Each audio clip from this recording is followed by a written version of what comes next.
It gives me great pleasure to introduce my friend and my professor, actually. I don't want to make him look older than he is, but he's the one who enticed me into economics, and I have never regretted ever since. Dr. Makdisi is a well-known scholar, teaches economics at the American University of Beirut. At one time he was the president of the American University of Beirut. He chaired the department. He developed a financial institute at the American University of Beirut and remained as its head for many, many years. He was the Minister of Economics in Lebanon for a while in the government of Dr. Salim al-Hus. He comes with a long track record of research and publications. I would take hours only to recite some of them, and he's still extremely active. He's just told me that he is working on 2 publications that would come to the public soon. It gives me great pleasure, and it is really going to be a very rich discussion given his experience and his knowledge of the situation in Lebanon. Welcome, Dr. Samir. It would be a great pleasure to listen to you and hear your views and to discuss the issues. What started... Thank you, Atif. Thank you for your kind words. Well, they're true words. Let me say this. He's also the father of 3 scholars, 2 in the United States. Probably the audience would know Dr. Sari Makdisi and Dr. Osama Makdisi, who have contributed incredibly to the situation in the Middle East and have illuminated the position of the people and been a great voice for them in the United States. Let's begin by talking about what started in Lebanon as a financial crisis, where the exchange rate depreciated very fast and continues to depreciate. Has become now a real major economic collapse. What would be, in your view, the major reasons that allowed this financial crisis to become such a major, you have even used the word depression? Well, Atif, I think if one were to summarize it in a few words, I would say that the political class here, those responsible for political decisions, hence economic decisions, are the ones who are the culprits in this regard. In other words, they permitted for many years back for the budget deficit to go on and on and on, grow without any compensatory financing. And therefore, at a time when the political situation was deteriorating, it was accompanied by a financial deterioration because there was no confidence in what the government was doing. And the outside powers actually lost confidence in the Lebanese government and Lebanese authorities. So it was a combination, fiscal deficits, macroeconomic imbalances, exchange rate deterioration, with no sort of a prospects for its being contained because of the irresponsibility of the governing classes. It is very much a question of political misconduct, political, I don't know what to say about it, but they have really contributed a great deal to lack of faith in the government and governmental institutions and in the country itself. Yeah, could they really have anticipated this? Were there people who have anticipated that what they were doing was not sustainable, that sooner or later things are going to be as difficult as they have become? And could have they done something to stem this? Yes, because it was anticipated in the sense that there was no control over the budget deficit. The budget deficit continued to grow and grow and grow with no serious efforts to contain it. That was an indication that the pound is going to be in trouble. At least at some point, in the future. So there was an indication that things were not under control. The macroeconomic situation was not under control. And it was not under control because those responsible for fiscal decisions, not monetary decisions, but fiscal decisions, were highly irresponsible. They really didn't care about how things were going. And they were simply betting on the short run. Let's hope that in the long run things will adjust themselves. But this was not the case at all. So it was a fiscal problem that was endemic and was never actually dealt with in a serious professional manner. Add to that the political situation itself created uncertainties, created decisions that, made people get away from the pound. So all these things contributed to its downfall. But what other thing was anticipated out of it was the rapidity with which the pound deteriorated. I don't think they were anticipating that it was going to reach the level it has reached today. Okay. That was not anticipated. I know. But you see, one thing that is a bit puzzling, in technical jargon, we look at the expenditures of government and its revenues. And the difference between the two is called the primary deficit or primary surplus. Actually, Lebanon had a primary surplus. What they collected in taxes was larger than what they spent. What really created the problem is the increasing debt and servicing of the debt. Two questions come here. Do we really, or did we really have a Ponzi scheme? And did we pay interest rates far higher than would have been necessary to support this debt? Well, I don't know whether we can call it Ponzi. I mean, possibly. But I cannot, ascertain that it was a Ponzi scheme in the traditional sense of what Ponzi means. However, yes, they did raise the interest rates, the central bank, in order to attract funds from the commercial banks to the central bank. The central bank needed financing, so they tried to attract the deposits from the commercial banks, being given very high interest rates as an incentive for them to lend the central bank. And this was here they were at fault. They should have never really actually lent to the central bank as much as they have. I mean, had they followed proper banking rules, the way we teach at the university, they would not have reached that situation. They should have told the central bank, we will not anymore lend to the extent that you have no guarantees of repayment. Now, how could you were lending to the central bank at the time when the central bank was financing the government and the government deficit was not under control. So it was like a dynamic growth in imbalances. And ultimately we reached the point where we reached. So I think the commercial banks were at fault in terms of the policy of over-lending to the central bank against guarantees that were not really real guarantees. Yeah, but that's why if you and I were to go to the central bank, what would they tell us? What do you have? What guarantee? This was not the case with the case of the government. Yeah, but that's why, Dr. Samir, they called it Ponzi scheme. I mean, they were literally borrowing. I meant Ponzi not in the sense it was intended as a Ponzi scheme. It turned out to be a Ponzi scheme, maybe because of mismanagement, of miscalculation, of bad policies. It turned out to be a Ponzi scheme, yes. But they were literally borrowing to pay their debt. I mean, right. And that's why it's ballooned. I mean, the word that we use typically is ballooning of the debt, or Ponzi scheme is the same word. But there are some policy aspects that could deal with this, and there are some structural problems.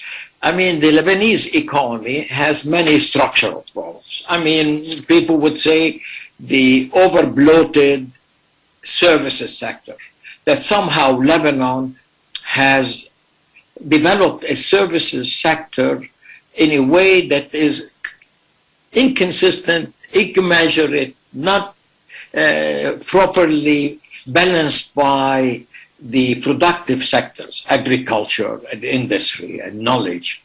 like services sectors in Lebanon was even before the troubles, too high a percentage, 70% of total GDP or more.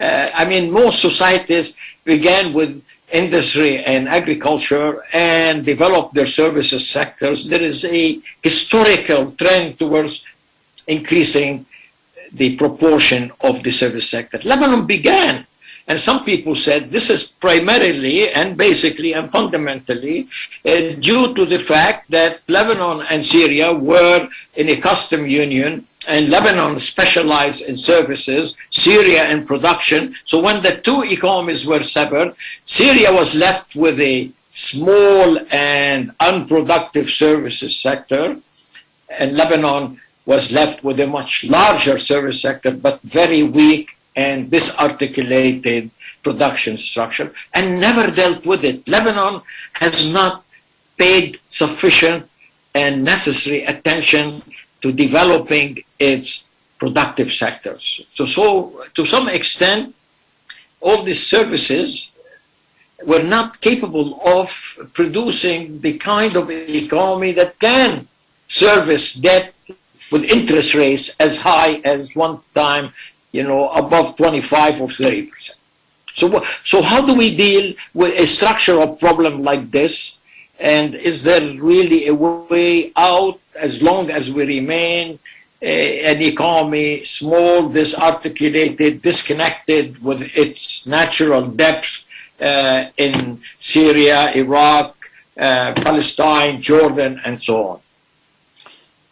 Atif, I do agree with you that there was an imbalance in the structure of the Lebanese economy, that there was maybe too much of an emphasis on the services sector. But mind you, go back to 1993, all right?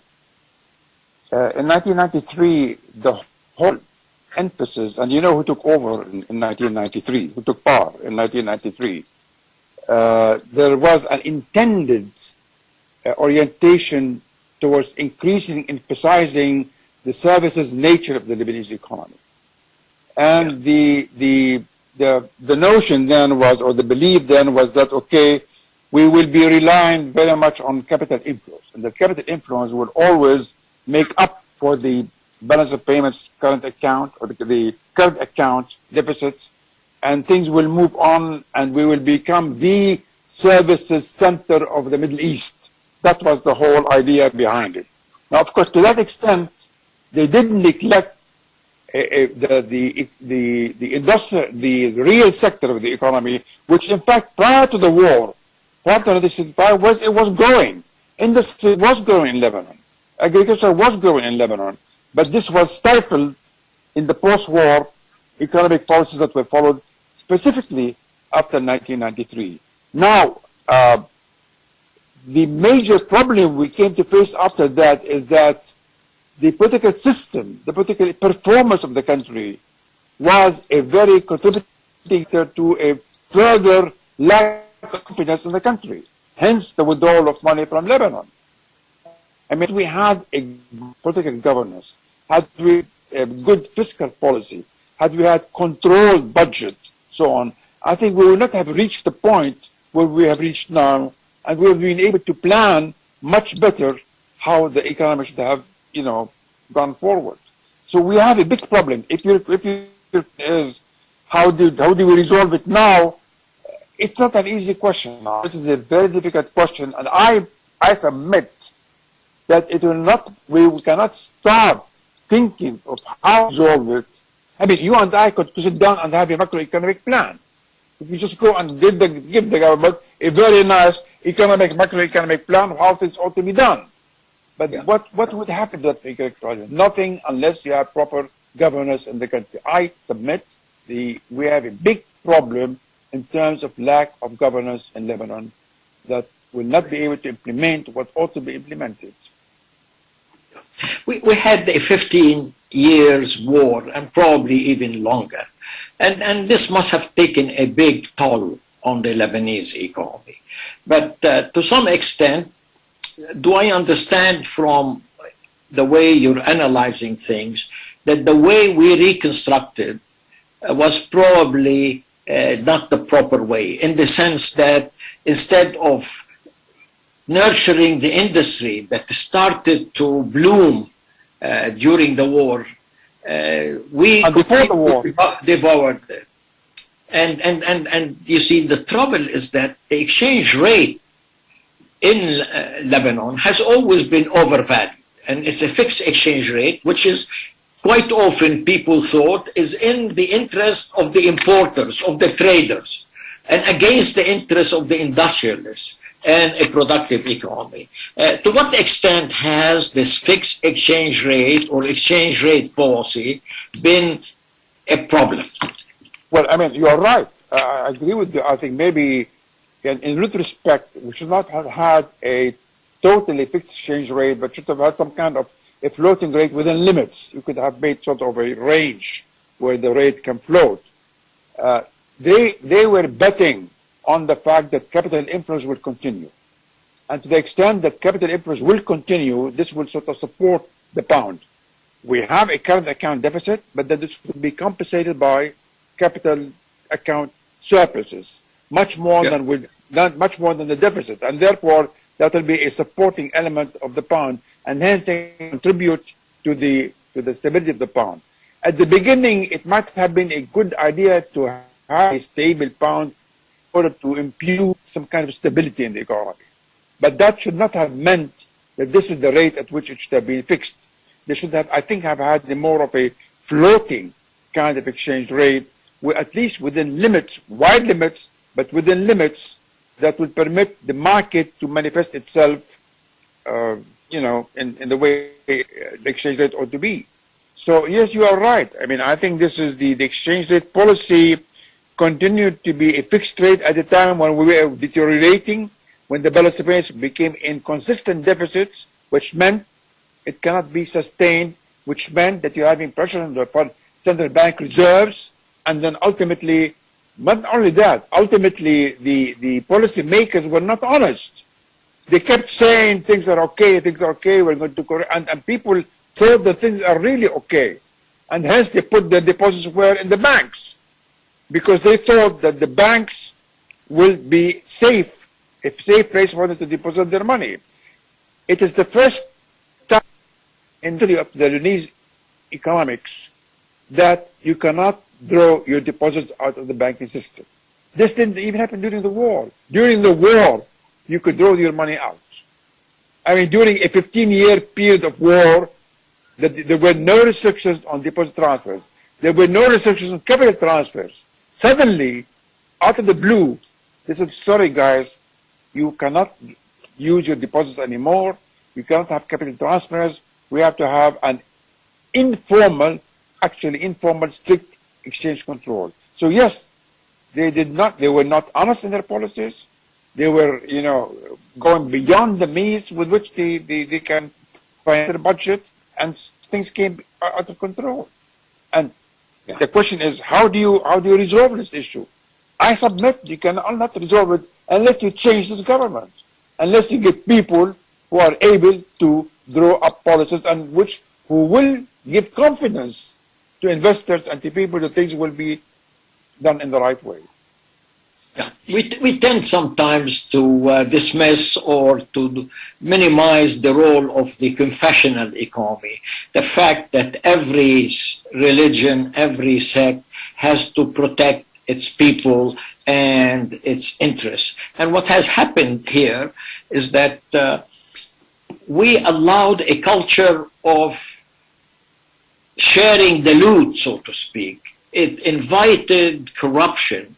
And in the government, everybody wanted to get his or her hand on the largest surplus it could to protect its leadership and its people. But at the end, it created a culture of waste, corruption, and public theft.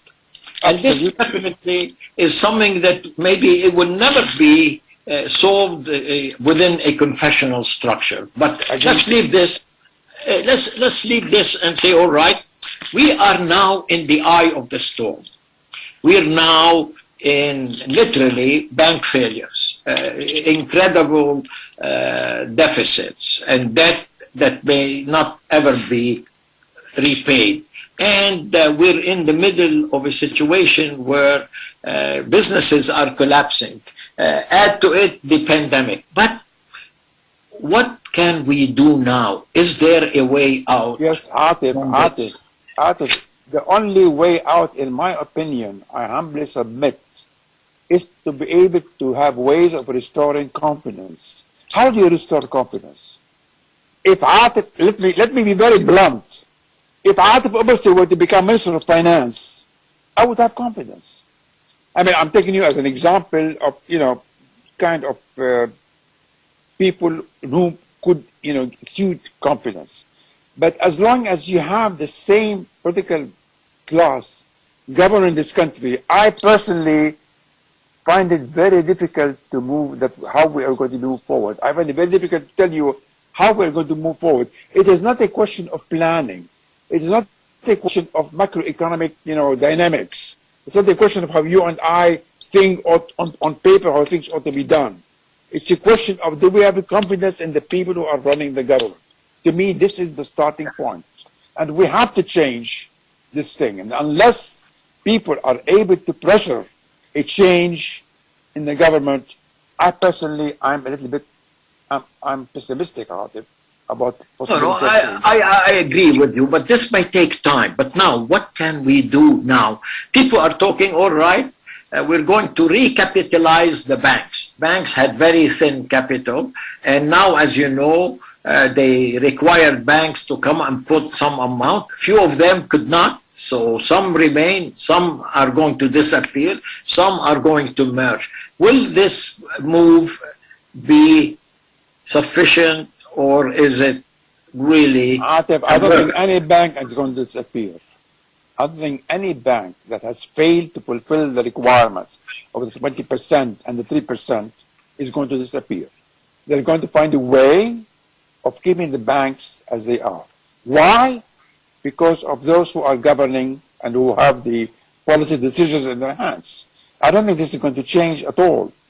And the only way that you are going to things to change is really to have a new government that at least has elements in it, have people in it that could possibly give confidence that things will give confidence to international institutions that things will possibly become better. Hence, we can get assistance from outside, and which will bolster our situation here. If we can reach that step, if you can have a new government with people in it that do give confidence to the outside, that things will work out, and hence we can get IMF, World Bank, and other European assistance, then I think this could be one starting point of how to change things and starting to change the dynamics of the situation. Otherwise, if we continue the way we are now, I don't see, frankly, I don't see any prospects for change.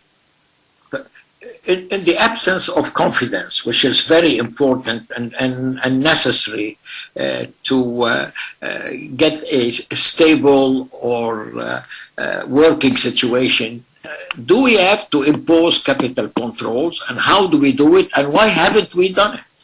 But the capital controls are in place in practice. There are capital controls. You mean you make it legal, legalize it. But you want to make it legal. Yeah, but if you want to make it legal, it has to be very well drafted, very well, capital controls on what? On all transfers, on everything, on what? And there must be, it must be studied very, very carefully. I don't think there's any problem with having capital controls if it's well structured. But to say we have capital controls just like that, I think this has to be very carefully studied. And we have to bring in the IMF for this. Has there been any studies? Is it being studied? No. I mean, not to my knowledge. At least not to my knowledge. Not to my knowledge. It has not been studied. They are taking. In fact, don't we have capital control now? We do, de facto, but nobody knows the rules. No, nobody knows the rules. And hence, if you want to have formal capital controls, tell me what the rules are.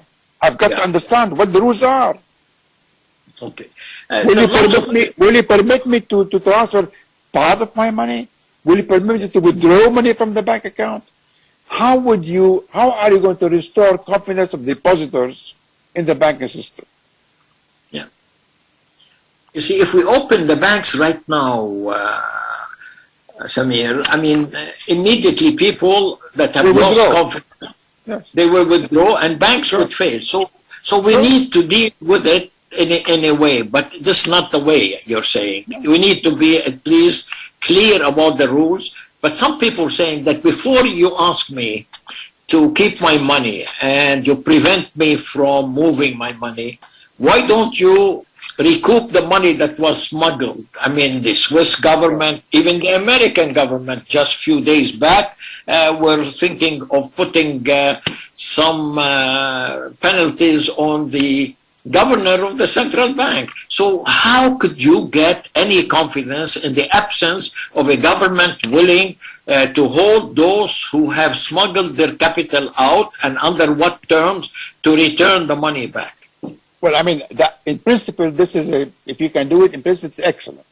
But I don't think that in practice you might be able to do it, Atif. This may be very difficult to do it, to implement such an approach. Alternatively, if you can get people, as we said, a government that will give confidence, this is your starting point. This is your starting point. Then I know that if people have imposed capital controls, at least I have confidence that it's going to be a well-designed capital controls and well-implemented capital controls. I mean, then you can tell the people who have deposits in the banks, okay, I mean, then they can do it in a gradual manner. We can allow you to get out, 5% of the or 10% or 1%, but start relaxing this tremendous restriction that they have on bank deposits. But you will not do that unless you have an overall economic program, an overall government that's able to implement this program. I mean, you've got to start somewhere, and this is the start point. In having a government, people, place of policy makers who are able to take decisions with whom you have confidence. Otherwise, why would anybody want to put money in the Lebanese banking system from now on? You see, one thing that maybe is necessary too, nobody knows where the money disappeared. I mean, there is no forensic accounting that will give us numbers that people accept as reflective of what actually took place. I mean, they come with numbers. The central bank has number. The Ministry of Finance has another number. The IMF has another number. Who on earth can we trust to give us what actually happened? Well, I don't know who can give us now. I really don't know who can give us that. And that's a very good question, and a very important question that you're asking. But and that's what I go back to saying, unless I have people in whom I have confidence in the government, this will not come about. It will not come about. So what we need is a drastic change in the way this country is being governed. I mean, unless we have a drastic change in the way this country is being governed, I don't know how all these questions you're asking can be addressed. But how can we change? These people are entrenched. They're going to protect their interests. They seem to have, coming from different political shades, from different sectarian background, they all seem to be in agreement of not coming to terms and being truthful about what happened. So it looks like a very difficult, intractable situation. It is. It is a very... Yeah, can we depend on the outside? Shall we depend on the outside? I think partly, Atif, we might depend on the fact that these same people who have been responsible for what has happened become too afraid that things will really will longer be under their control. I mean, if you have popular uprisings here and people go to the streets and asking for dismissal, I mean, they might be able to, they might be shaken forced into changing their behavior. I mean, that's one possibility that might take place, that things have become so bad that they themselves think improving things in the country is to their own interests, to protect their own interests. And that might give us a sort of an opening, a window, the door opening for some change. That's one way. But the outside is not going to help you unless this thing happens. They told Lebanon that, they told, unless you start implementing reforms, we're not going to help you. Yeah. The reforms are there. The reforms are on paper. Plenty of documents have been. It's not a question of the reform itself. It's who is going to carry it out and how are you going to carry it out. Okay. Now, you started your career coming out from Colombia. You went to the IMF. We are now standing, hoping that the IMF would come to our aid. But the IMF has a very checkered history, and they always have something called conditionality. What price are we likely to pay if we have to depend on the IMF? Atif, I think, yes, the IMF has its conditionality, and they are tough negotiators. But you can negotiate.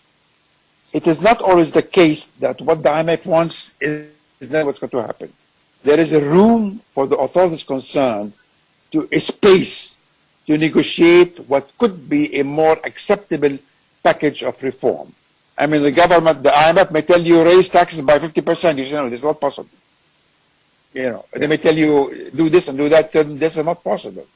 We have to look for an alternative way of achieving, fiscal. The IMF is interested in fiscal discipline, but they may not be giving you the right policy for fiscal discipline. We can just suggest how fiscal discipline could go about. Now, take expenditures. Do we have control over expenditures in the budget here? Do we know what's being spent? Do you know who is spending? I mean, if we really can control expenditures, it's one way of averting possibly the IMF pressing the knees for very high, raising taxes to the very high rates. So there are alternatives. The IMF, you can negotiate with the IMF. It is not a sort of a rigid position that they take. So there are possibilities of negotiating. The important thing is to tell the IMF that we are starting on the path of reform. Let's talk. Let's give and take. And I think there is space for that. But of course, Atif, it all depends who is negotiating. Yeah. I mean, you've got to get good negotiators on the Lebanese side. Not people, exactly. Not people really don't know English, or people who, don't know economics, or don't know finance, or don't know what the thing's all about. See, there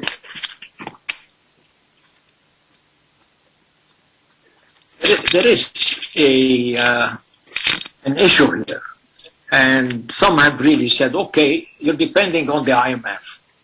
Why not go to China? Why not go, to other friendly governments who are willing to support? There has been some hesitation and some indifference, and some people arguing so strongly, oh, we belong to the West and therefore we cannot turn east. We are now, beggars are not choosers. We have to look at the situation. What can we do? What can we expect? And why, if others come to our aid, shall we prevent them from helping us or not calling on them to help? Atif, you are asking the question that Jean always asks me. Why are we dependent upon the West? I know it's a difficult question. Why don't we go to China? I mean, yeah. I think there's nothing wrong with going to China, but it should be in parallel. Not cut off our relation with the West and go to China. Yeah. But perhaps, negotiate, see what can possibly be done without shutting off the doors to international institutions. The problem is that China will not open the door to international institutions, and we might be needing international institutions out there. That's why. I know. I mean, you and I are professors of economics, and my first lesson there is no free lunch. No, I mean, we have to, yeah, there's no free lunch. And we learned this, and nothing is going to come cheap. But I'd like, as a negotiator, and this comes as a very simple corollary of bargaining theory, that the party that has options, the party that can come to the negotiating table without being fixed in a position where it doesn't have alternatives, always loses. And I think if for no other reason, keeping the Eastern option open increases our bargaining position and improves it. I agree. I fully agree with you on that strategy, Atif. To the extent that you don't, but only just we have to be careful that the West or the international institutions might tell us, okay, go ahead and do it. You don't want us, go ahead and do it. We don't want to talk to you. If you want to talk to the Chinese, talk to the Chinese. I mean, we have to be careful that we are negotiating with China without cutting off our negotiating with the international organization. No, absolutely. We don't want to be put in one corner and tell us, you know, well, you want to talk to China? Talk to China. No problem with that. So I agree with you. One could always, I mean, there is nothing that would prevent the Lebanese authorities from contacting the Chinese and see what they can offer that may be advantageous to Lebanon, while at the same time carrying out our negotiations with some kind of an acceptable reform program with the international organizations, with the IMF and the World Bank. Yeah, my logic is you have to keep all your options open, yes, and the more options you have, the better. But many people are beginning to raise questions, and legitimately so. To what extent are we now in a bind that we cannot really sustain our sovereignty? Is our sovereignty now in the balance? What kind of sovereignty? You're talking about economic sovereignty or political sovereignty? Sovereignty to choose, to negotiate with anyone we want. It seems there's so many people telling us what to do. Least of them are the French. Well, I think the starting point is for the Lebanese to talk to themselves, to talk among each other. You know, let's talk. Let the Lebanese talk. Let the Lebanese have a unified position. Let the prime minister, the candidate prime minister, talk to the president. Let him talk to the authorities concerned. What is our position? I have no idea what our position is. If we have a unified position, then yes, you can talk to whoever you want to talk, and you talk to multiple parties. But let's start with ourselves. What is our position? No, absolutely. I'm with you on this, that your ability to bind others depends, and this is a theorem from game theory, your ability to bind others depends on how important and how capable are you of binding yourself. Absolutely. Absolutely. Lebanese unity is now a necessary condition. Absolutely, absolutely. And I'm hoping that those in power today will see to it that their own interests, their own political interests, will suffer if things are not done differently.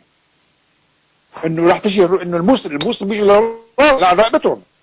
You know, that they will have to be paying a price if things do not change.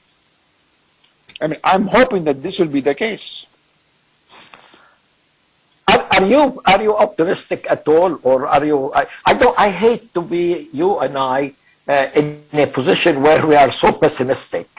We always have to know. Economists remember our great teacher Keynes, who said that whether they like it or not, when they think they are most immune from any influence, they're usually at the mercy of some defunct economist. How can we, as economists, as public intellectuals, aid in resolving, in reconciling, in empowering the Lebanese people to have a better future. Well, what can we do? I mean, what has been done in the past, but did not really bring results, is public forums, is meetings, is giving advice that has really gone nowhere. But that does not mean we should stop. I think we should continue to try to pressure and try to see to it that things are done the right way. I mean, this is our job. Now, we may succeed, we may not succeed, but I mean, this is where it's the only way that it is left open to us, Atif. There's no other way. Right. And I don't want to lose. Things look black, but we should not lose total optimism. At least if we have 5, 6, 10% optimism for the future, I think we should build on it, and we should not become totally, blind to the possibility of change and reform. Yeah, even the Pope, he said he's coming to visit Lebanon after he left. As long as there is Lebanon to come to, but the story is, and why I remain optimistic. If you really look at it, Lebanese resilience, Lebanese knowledge, Lebanese ingenuity, Lebanese entrepreneurship, our infrastructure, knowledge-based and physical, is there. So all we really need is, to some extent, a collective will to work together. Absolutely. And to clean our act. The past has proven to be a dismal failure. Absolutely. We have to change. Absolutely. In other words, we have the capabilities. We have the intellectual capabilities, the technical capabilities, the know-how of what should be done.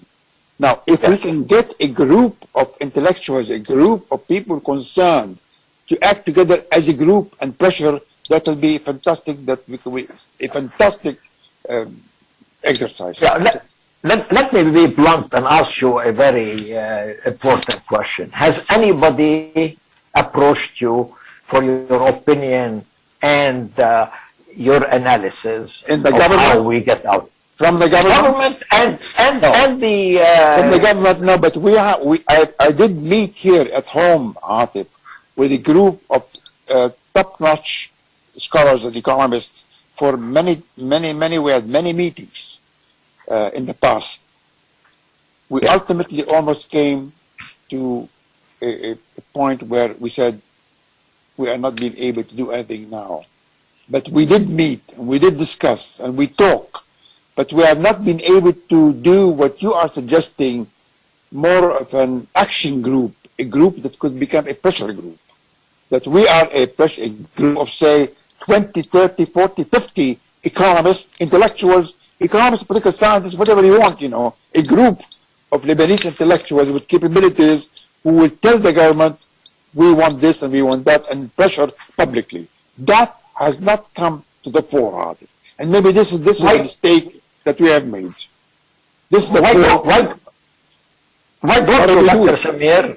Yeah, why don't you start it? Because, we need a manifesto from these people who stand up on behalf of the people and declare what is necessary and what should be done, because we're going to we're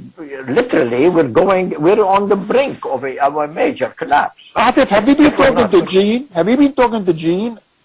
No. Because you're repeating what... I should, maybe. She's after me, Yeah. By the way, the better half of Dr. Samir is a great intellectual in her own way, and she's the sister of the late, great Dr. Edward Said. And whatever she's saying, I'm with her. Whatever she's saying, I'm with her. Atif, I'm with you. Let's start it. Let's start a new group. Let's start a new forum.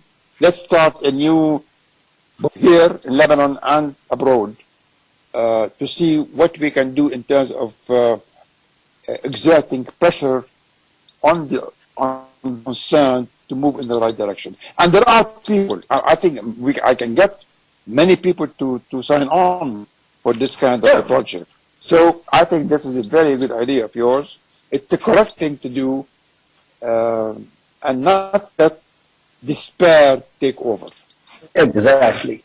Maybe on this note, and giving this program is a stepping stone towards this this conference, this collective, this group, I would like to thank Dr. Samir for his insightful and his knowledgeable and his committed analysis towards resolving what has become a major threat to the very viability of Lebanon.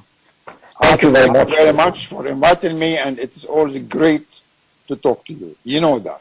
It's always great to talk. And you know that. It's always great to talk to you.